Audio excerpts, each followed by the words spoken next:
I'm here with my G Kuda V or Kuda. Kuda V, baby. Okay. So say the whole thing. the new EP is out, the come up, and it's an exciting time. It's been an amazing journey so far that I've been privileged to be a part of. So like this idea kind of came up. We were vibing to the EP, and then I started asking questions about how everything kind of came together.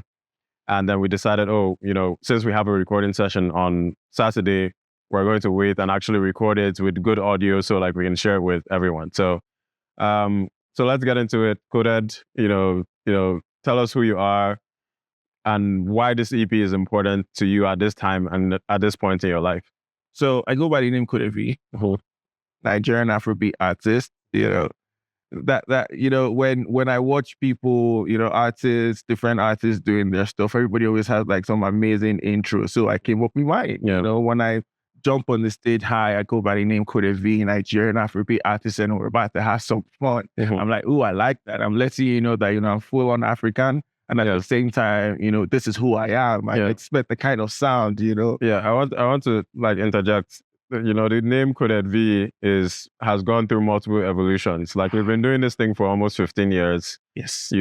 So can you talk through, because I feel like it's a huge part of your identity and a huge part of who you are. Yes. So, walk us through the different iterations, how you kind of landed on Coded V, and, because it's a fascinating story. Like, look, and I'm going to say it's exactly how it is, So it started off from being just coded back in school, and I was a full-on producer. But then I thought about it. I'm like, there are a couple coded.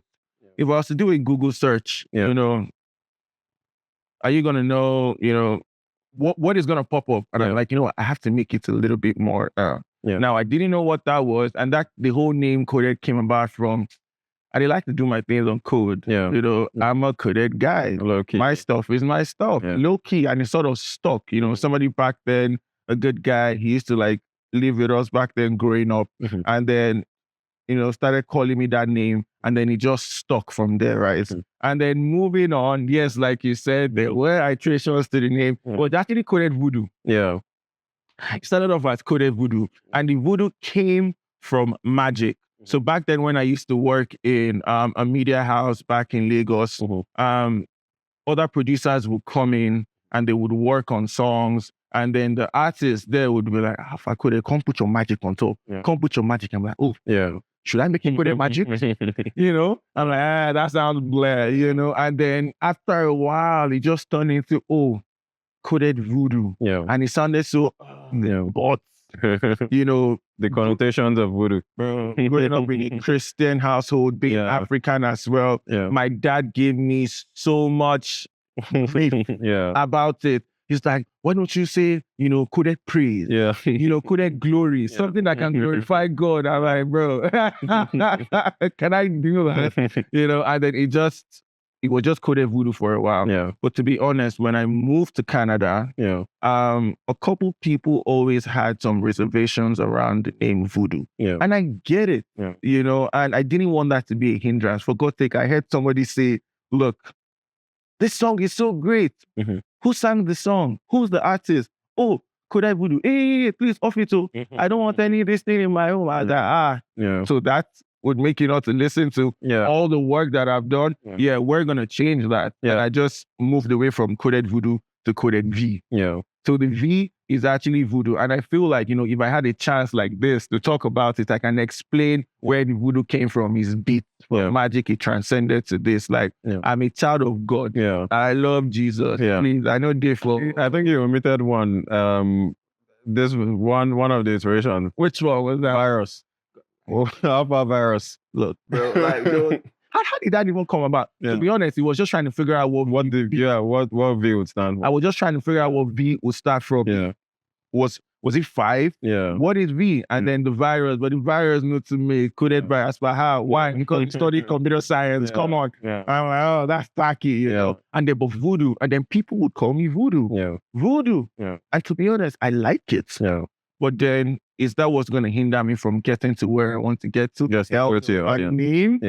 Yeah, we're going to change that real quick. So it's Coded V. Coded V is Coded V because I do my things on code. Done now. Nice. Nice. Okay, so let's get into, the album. So the Come Up is out, go on stream. When I think about the album, and I know you've been crafting this for a while. You've been working on this for years. You've been perfecting it. You've been thinking about how it sounds, how it comes together, like what the creative direction is.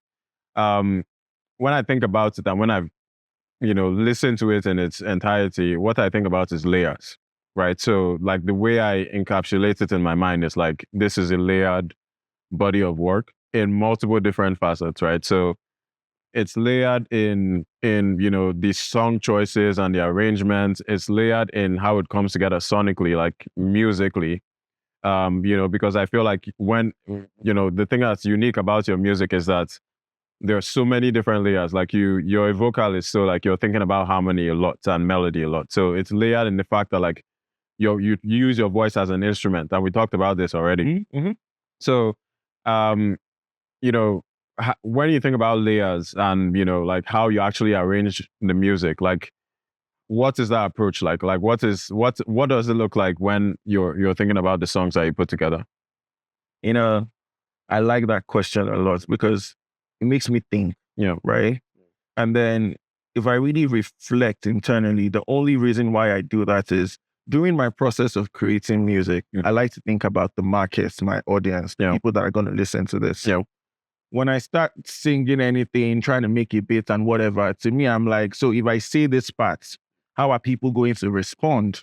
If I was going to perform this, I would want to perform with, backup singers and all of that to give a full performance of full song.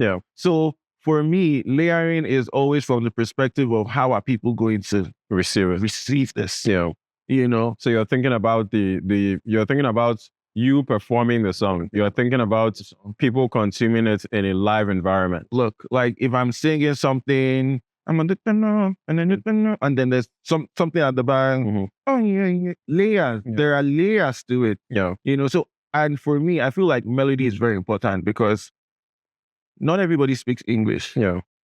But I need to be able to be led and moved by your jam, even without knowing exactly what you're saying. So, I mean, lyrics is one thing. You feel it right. Like, if you want, you can really write it down. Back up.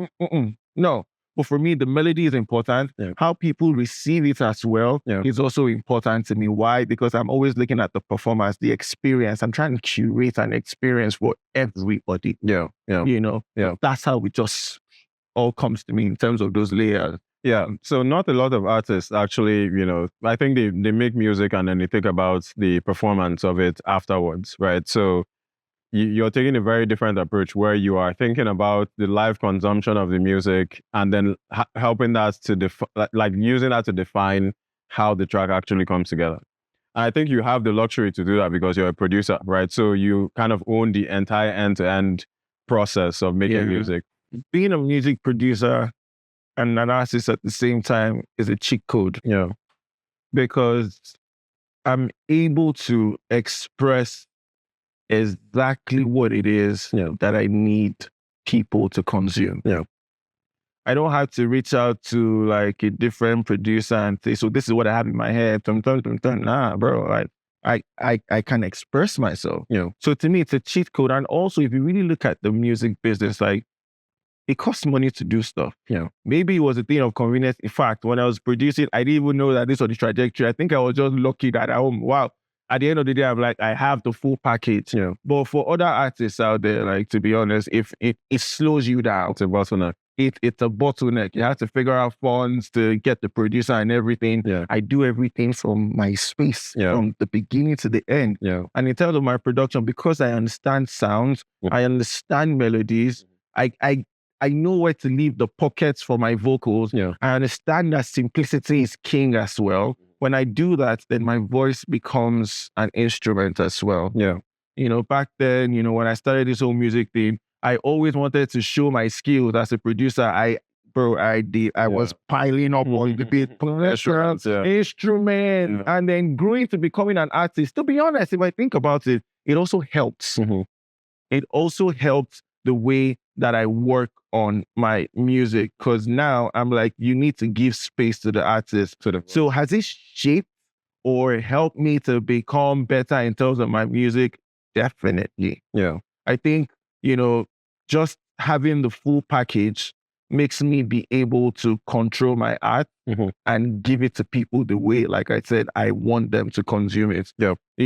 Everything starts and ends with me. Yeah. Can. Yeah. So.